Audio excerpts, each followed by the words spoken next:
Hey, welcome back to another video. I'm not sure how well this is going to work. I'm trying to do this outside and it's pretty windy, but we'll see how this goes. This video is a email question from a person who's struggling with a smear campaign. So let me just go through this. It says, "Hi, could you make a topic about this video? What if the other person tells the children and other people wrong stories about the past, about what we were talking about, telling lies that I would be the one that doesn't want to cooperate, that I would be the one that you can't talk to, when you know it's the other person that doesn't do all of that. When the other person is still trying to get the child to live with the other person just to save money and hurt you or hurt the person who's saying this. After 1 year of separating, the other person is just waiting for the moment to get the child." Okay, so I can absolutely relate to this one. Part of the thing you have to realize is that they are going to smear you no matter what. And the really tough part about this is that when you're sitting there and you were actually the victim of all the stuff that they're talking about, your first reaction is going to be basically just, this is completely wrong, this is unfair, this is BS, this is what happened to me, not the other way around. You know, the other person doesn't even have the right to be saying or doing this stuff. I get it, and you try to work through that as quickly as possible, but effectively it doesn't get you anywhere. The next thing that typically happens is you go out on a campaign to try to defend yourself. You want to tell everyone how crazy the ex is, how much drama they're causing, and all that stuff. The problem with doing that is typically we do that in a way that we look unhinged. Because we're really stressed, we're really frustrated, we're like, how in the hell can this person be doing this or saying these things? And you go and you're communicating it that way, which unfortunately tends to make us look like we're nuts. Guys having fun. Anyways, part of the problem with that is it undermines our own credibility.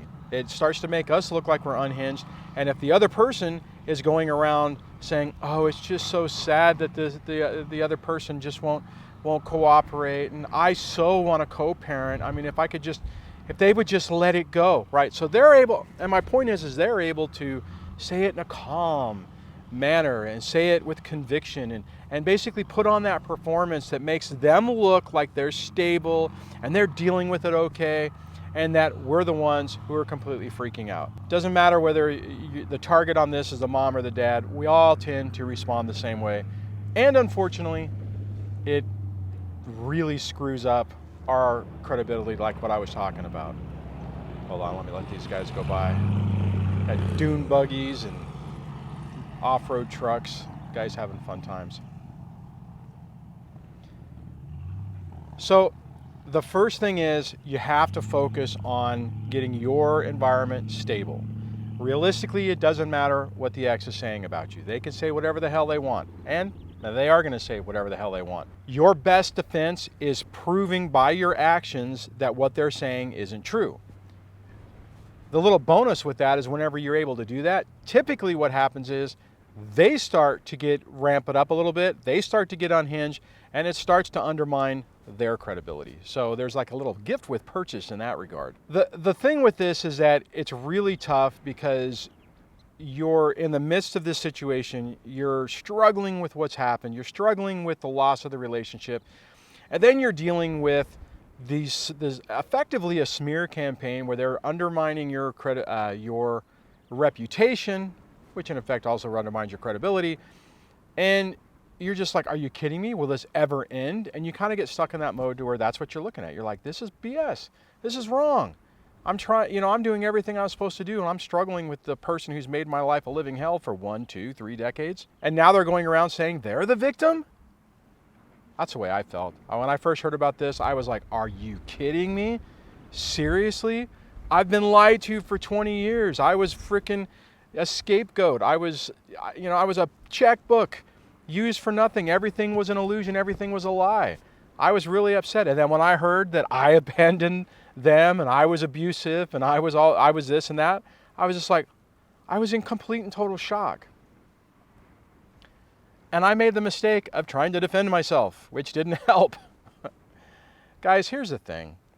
You really have to calm down, slow your situation down, and really just focus on your environment and what's going on. If you have children, then you focus on making the best thing with them.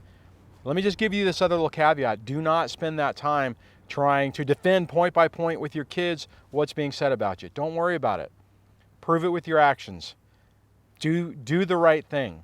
Be there for your kids if you have kids. Be there for your friends if you have friends. Be the person that you really are, and demonstrate by your actions that what the ex is saying is not true. It's really that simple. The problem is it doesn't work I'm going to say it doesn't work quickly, but it actually does.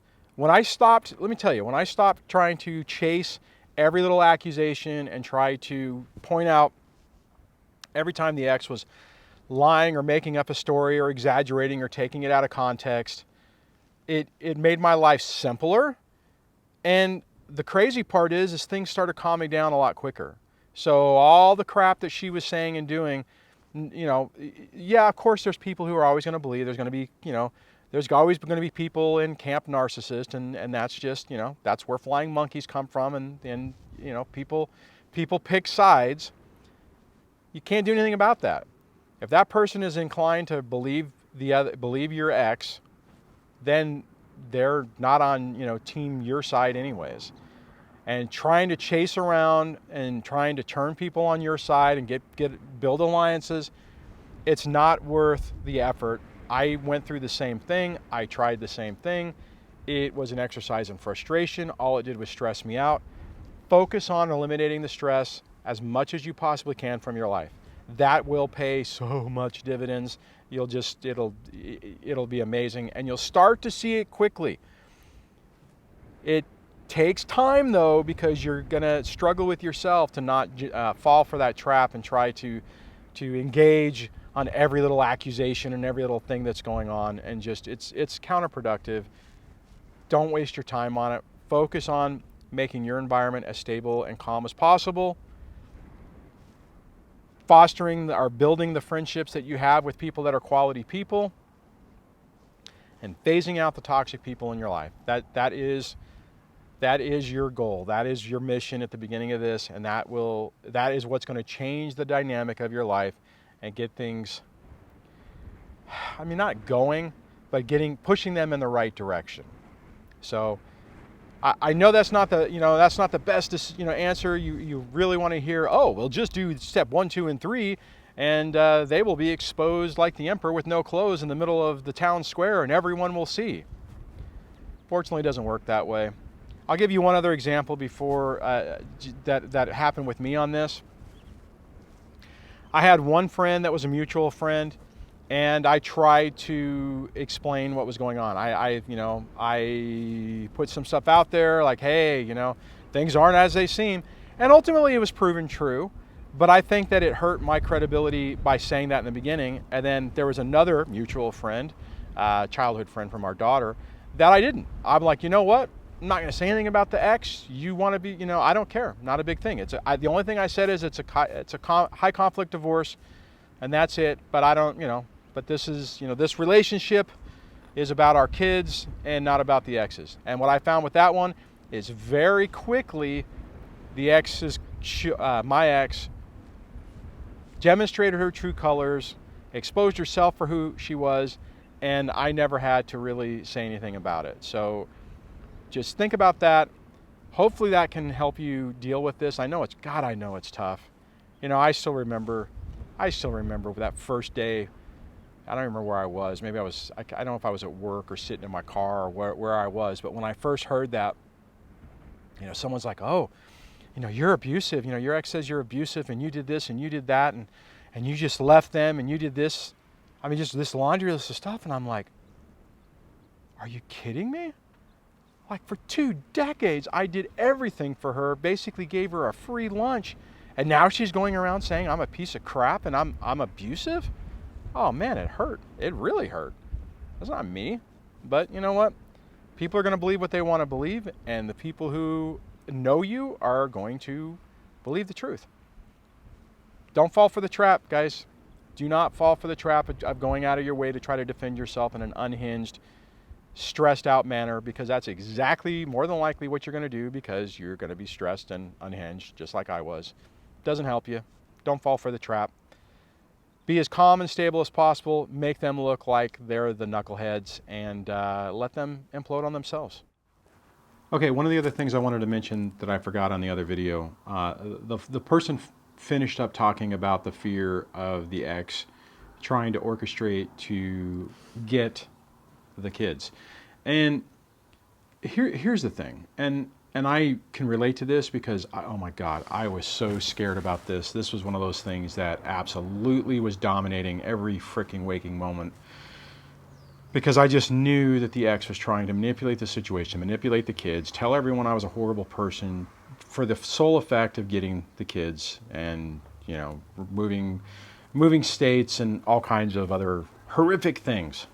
Don't get too worried about what might happen or the fear tactics of what's going on. Because when you do that, when you get really uptight and worried about what's going on, you can lose sight of what's happening, and you can actually damage your relationship with your kids. What you need to focus on right now is just providing the best, most stable environment possible. If you know, or you strongly suspect that the kids are throwing you under the bus, just take a breath on it. The problem is whenever you think that, well, whenever you know that this is going on and you are actively trying to defend it, you're actually stressing your kids out more. And there's more of a chance that if they had to make a decision, that they would choose to stay with the other person, because, one, you're being played. Your ex is going to basically focus in on your, what's the word I'm looking for? Your weaknesses, for lack of a better word. And every time that you fall for that, and every time you demonstrate those weaknesses, it builds a rift with your children. Effectively, you end up alienating your kids by yourself because you're taking the bait. I just wanted to end on that because oftentimes, I didn't really hit that in the first part of this video, but it's important so that you don't go down that path. I did go down that path, and it almost cost me the whole thing. If I would have been able to approach everything the way I approach it now, it would have been much easier for everyone involved. Maybe not so much for the ex, but for the kids and I, and would have minimized a lot of that garbage that was going on. So I just want to throw that out there, because that's really important, and it's an aspect of the fear factor that you're dealing with whenever you are being smeared, because typically it is for a reason. They're trying to get something out of it. All right. On that, hopefully you're doing okay, and I will chat with you on the next video. Take care. Bye.